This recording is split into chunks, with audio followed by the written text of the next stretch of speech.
Bismillahirrahmanirrahim. Assalamualaikum warahmatullahi wabarakatuh. Kali ini saya akan mempresentasikan dari proposal kualitatif dengan judul yaitu analisis kemampuan metakognisi ditinjau dari motivasi belajar siswa.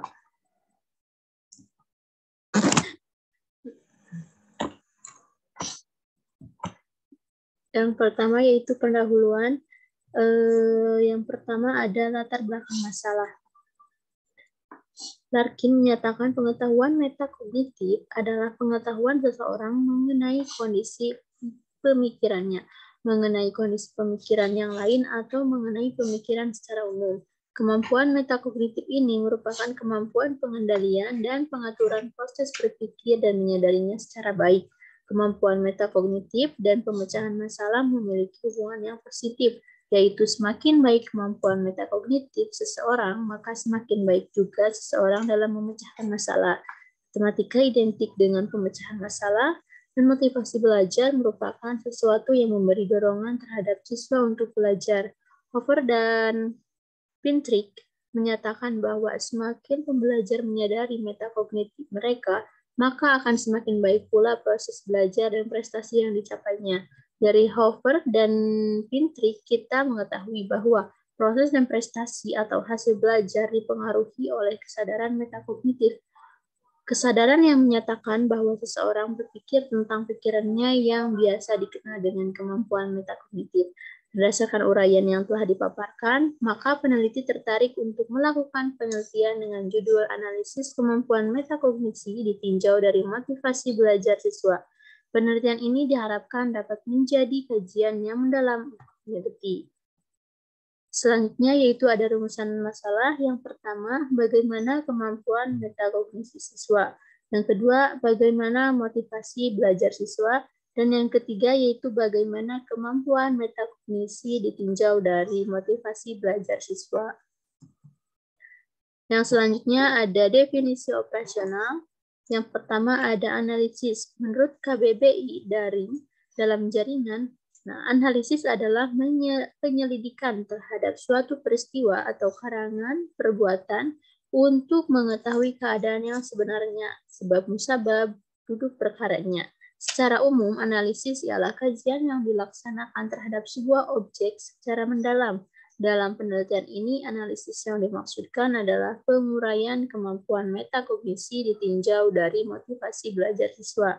Yang kedua ada kemampuan metakognisi. Kemampuan metakognisi adalah pengetahuan eksplisit berupa kesadaran yang dimiliki oleh seseorang dalam menjalankan kemampuan kognitifnya dan manajemen proses serta hasil dari kemampuan kognitif ketika melakukan tugas tertentu. Yang ketiga ada motivasi belajar. Hakikat motivasi belajar adalah dorongan internal dan eksternal pada peserta didik yang sedang belajar untuk mengadakan perubahan tingkah laku. Selanjutnya ada tujuan penelitian. Yang pertama untuk mengetahui kemampuan metakognisi siswa. Yang kedua untuk mengetahui motivasi belajar siswa. Yang ketiga yaitu untuk mengetahui kemampuan metakognisi siswa ditinjau dari motivasi belajar siswa.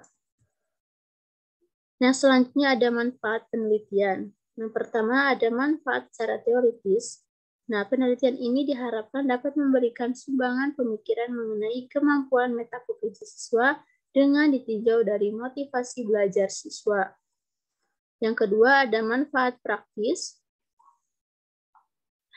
Yang pertama ada bagi pendidik. Hasil penelitian ini dapat dijadikan pertimbangan untuk mengembangkan kemampuan metakognisi siswa ditinjau dari motivasi belajar siswa.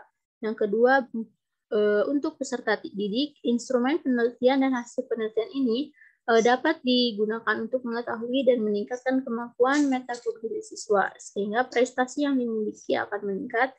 Dan yang ketiga yaitu bagi peneliti, hasil penelitian ini dapat dijadikan sebagai referensi untuk penelitian yang sejenis. Yang selanjutnya yaitu ada kajian teori.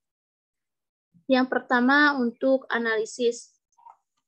Analisis atau analisa adalah studi tentang bahasa untuk memeriksa secara mendalam struktur bahasa. Sedangkan kegiatan laboratorium, kata analisa atau analisis dapat juga berarti kegiatan yang dilakukan di laboratorium untuk memeriksa zat dalam sampel. Menurut Wiradi, analisis merupakan sebuah aktivitas yang memuat kegiatan memilah, mengurai, membedakan sesuatu untuk digolongkan dan dikelompokkan menurut kriteria tertentu, lalu dicari ditaksir makna dan kaitannya.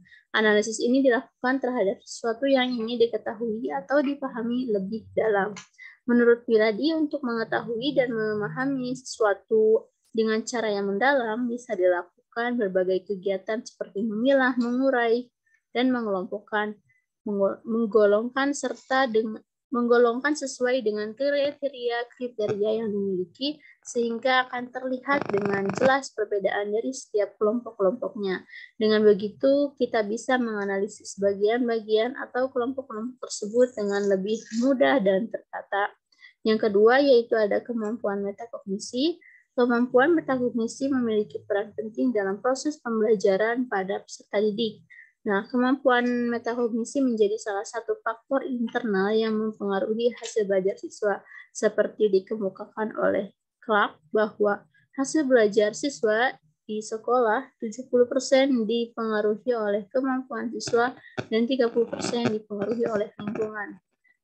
Faktor internal yang mempengaruhi hasil belajar terbagi atas dua faktor, yaitu faktor fisiologi atau kondisi fisik dan kondisi panca indera, dan yang kedua yaitu faktor psikologi atau bakat, minat, kecerdasan, motivasi, dan kemampuan kognitif.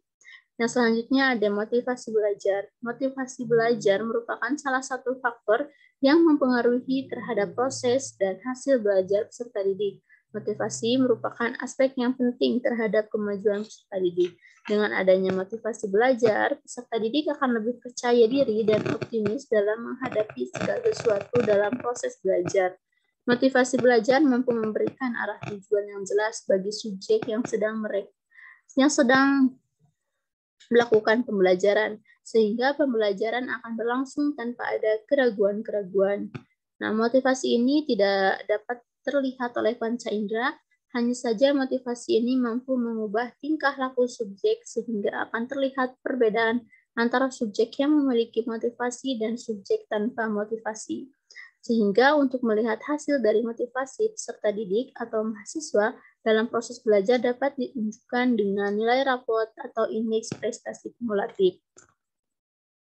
Yang selanjutnya ada penelitian yang relevan. Yang pertama ada penelitian yang dilakukan oleh Sri Suryaning Tias dan Wahyu Setianingrum dengan judul Analisis Kemampuan Metakognitif Siswa SMA Kelas 11 Program IPA dalam Pemecahan Masalah Matematika. Hasil penelitian menunjukkan bahwa 44% siswa mempunyai kemampuan metakognitif tinggi dan 10% siswa mempunyai kemampuan metakognitif sedang dan 46% siswa mempunyai kemampuan metakognitif rendah. Sebagian besar siswa yang mempunyai kemampuan metakognitif tinggi mampu menggunakan kemampuan metakognitifnya selama memecahkan masalah. Tidak semua siswa yang mempunyai kemampuan metakognitif sedang mampu menggunakan kemampuan metakognitifnya selama pemecahan masalah, dan hampir semua siswa yang mempunyai kemampuan metakognitif rendah tidak menggunakan kemampuan metakognitifnya selama memecahkan masalah. Secara keseluruhan, siswa kurang maksimal menggunakan kemampuan metakognitif selama pemecahan masalah. Yang kedua yaitu ada penelitian yang dilakukan oleh Dara Kartika Dewi, Siti Sarah Khadijah, dan Wahyu Setiawan dengan judul Analisis Motivasi Belajar Matematika Siswa SMA Bingkai Cendikia Celilin berbantuan aplikasi GeoGebra pada materi transformasi geometri. Hasil analisis pada penelitian ini menunjukkan bahwa siswa termotivasi dengan adanya penggunaan aplikasi GeoGebra. Hal ini terlihat dari ketertarikan siswa sebanyak 75% pada indikator adanya kegiatan yang menarik dalam belajar karena pembelajaran yang dikemas secara menarik melalui sajian pada aplikasi GeoGebra. Sehingga hampir seluruh siswa memiliki ambisi dan keinginan berhasil dalam belajar dengan presentase sebesar 82%. Hal itu perlu berpengaruh Hal itu pun berpengaruh juga pada penghargaan siswa dalam belajar yang berdampak positif dengan persentase sebesar 72,5%. Yang selanjutnya ada kerangka berpikir. Nah, motivasi ini memiliki peran yang cukup besar terhadap seseorang dalam belajar. Dengan adanya motivasi belajar, siswa akan ada dorongan untuk belajar. Latihan soal khususnya untuk pelajaran mahasiswa yang tentunya juga akan melatih dan mengasah kemampuan metakognitif siswa tersebut.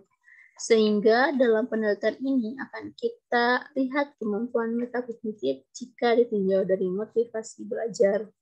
Nah, selanjutnya yaitu fokus penelitian. Berdasarkan latar belakang masalah, penelitian ini difokuskan pada mendeskripsikan kemampuan metakognisi ditinjau dari motivasi belajar siswa. Yang selanjutnya ada metode penelitian. Sesuai dengan permasalahan yang menjadi fokus penelitian, yaitu analisis kemampuan metakognisi ditinjau dari motivasi belajar siswa. Maka peneliti menggunakan pendekatan kualitatif dengan mendeskripsikan data yang diperoleh sebagai hasil suatu penelitian. Dengan menggunakan metode ini, peneliti akan mendapatkan data secara utuh dan dapat dideskripsikan dengan jelas, sehingga hasil penelitian ini benar-benar sesuai dengan kondisi lapangan yang ada. Nah, selanjutnya ada sumber data. Sumber data adalah segala sesuatu yang dapat memberikan informasi mengenai data. Berdasarkan sumbernya, data dibedakan menjadi dua, yaitu data primer dan data sekunder. Untuk data primer, yaitu data yang dibuat oleh peneliti untuk dimaksudkan khusus menyelesaikan permasalahan yang sedang ditangani, dan untuk data sekunder, yaitu data yang telah dikumpulkan untuk maksud selain menyelesaikan masalah yang sedang dihadapi. Data ini dapat ditemukan dengan cepat. Selanjutnya ada teknik pengumpulan data. Nah, penelitian kualitatif dilakukan untuk menjelaskan dan menganalisis fenomena, peristiwa, dinamika sosial, sikap, kepercayaan, dan persepsi seseorang atau kelompok terhadap sesuatu. Karena itu, proses penelitian kualitatif dimulai dengan menyusun asumsi dasar atau aturan berpikir yang akan digunakan dalam penelitian. Data yang dikumpulkan dalam riset kemudian ditafsirkan sesuai dengan metode teknik pengumpulan data. Pada penelitian kualitatif, maka peneliti menggunakan beberapa teknik pengumpulan, yaitu angket, tes, dan wawancara. Selanjutnya ada instrumen penelitian. Dalam penelitian kualitatif, peneliti sendirilah yang menjadi instrumen penelitiannya. Peneliti sebagai instrumen meliputi validasi terhadap pemahaman metode penelitian kualitatif dan penguasaan wawasan terhadap bidang yang diteliti. Instrumen yang digunakan dalam penelitian ini adalah sebagai berikut. Yang pertama adalah tes. Lembar tes merupakan lembar instrumen utama dalam penelitian ini. Artinya, lembar instrumen tes digunakan oleh peneliti sebagai alat ukur atau sarana yang digunakan dalam melaksanakan penelitiannya. Diharapkan melalui instrumen tes dalam bentuk soal uraian ini, metakognisi dari peserta didik dapat terukur dengan baik. Yang kedua yaitu angket. Angket motivasi belajar berisi pernyataan-pernyataan yang berhubungan dengan sikap siswa, merespon positif atau negatif terhadap pembelajaran matematika yang berkaitan dengan motivasi belajar. Yang selanjutnya ada wawancara. Dalam penelitian ini, wawancara digunakan untuk mengukur tingkat kemampuan metakognisi lisan siswa. Yang selanjutnya ada teknik analisis data. Teknik analisis data digunakan dalam penelitian ini adalah teknik analisis data menurut Mills dan Haberman. Mills dan Haberman membagi analisis data ke dalam 3 tahap, yaitu reduksi, penyajian, dan penarikan kesimpulan.